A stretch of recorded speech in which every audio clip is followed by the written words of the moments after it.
Hey everybody, Drew Hamilton here. I am a region director for Texas and Louisiana with Links Players, and we are turning the tables today.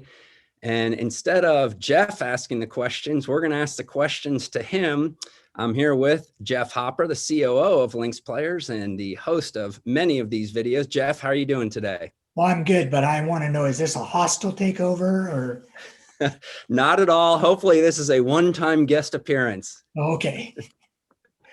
All right, so you have played a lot of golf. You played competitively as a youth and have continued into your adulthood. So, got a question. What makes courses similar and what makes them different? Oh, wow. Yeah.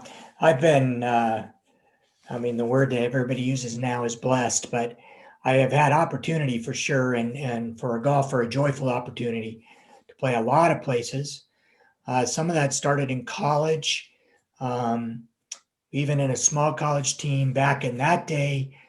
We were equals, so to speak, and at least we could line up against and play matches with some of the bigger schools in our area, and that was in Southern California. So, I got to play Torrey Pines and LA Country Club and Bel Air Country Club and some places that you just wouldn't normally hop onto at that time, but also some lesser known and lesser manicured tracks, I guess you could say, and they're radically different in terms of shot value and condition. In fact, I think it's always interesting.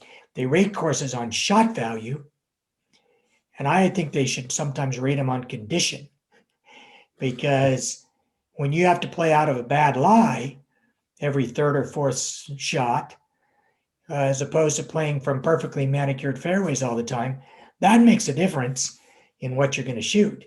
So that's kind of a funny way to look at it. But here's the thing, no matter what, it's the same game, isn't it?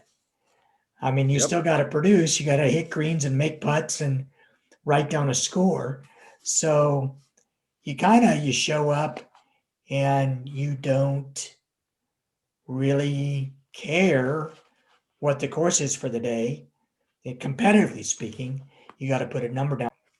All right, well, we're in a series about proverbs, and you've heard from many of us as to what our favorite proverbs are. So, why don't you tell us one of yours?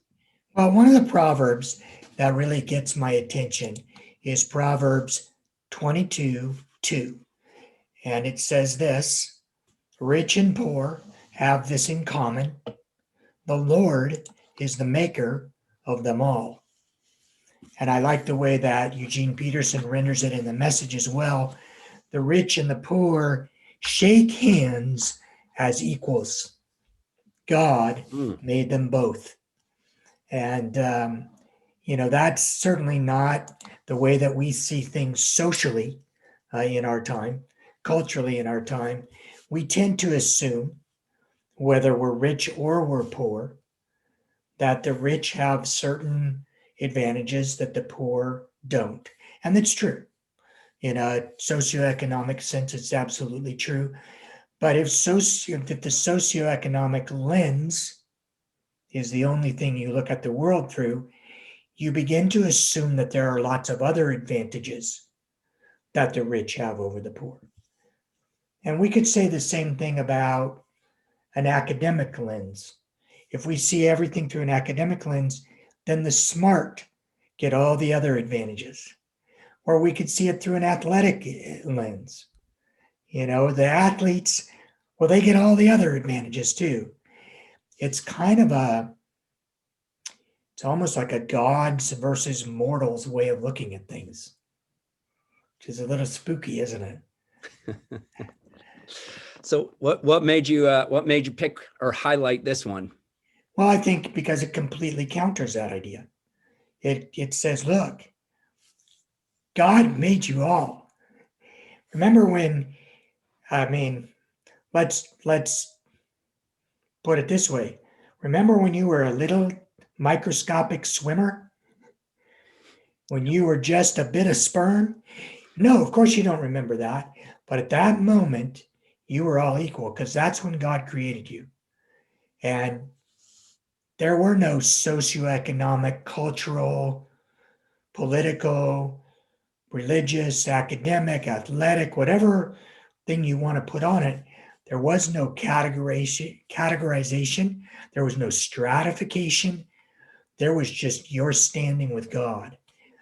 And, it's going to come full circle, isn't it? In the end, all we have is our standing with God through Christ Jesus. And, there's that saying that we're all equal at the foot of the cross.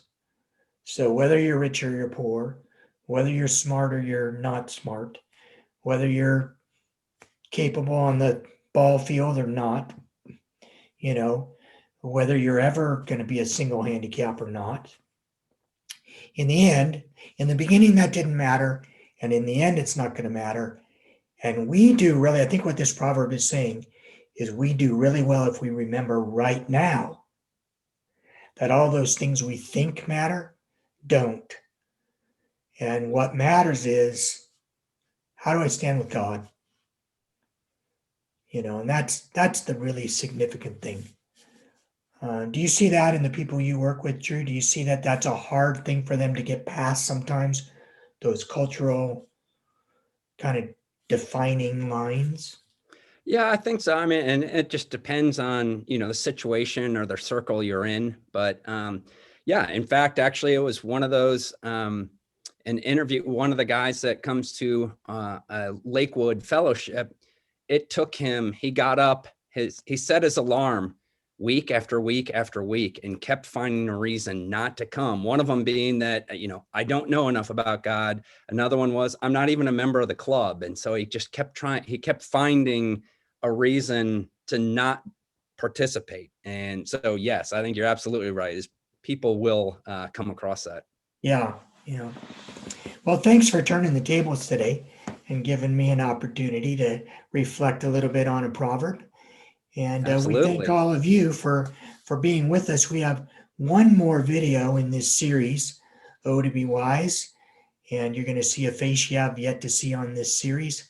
So we look forward to being with you and having you close the series with us.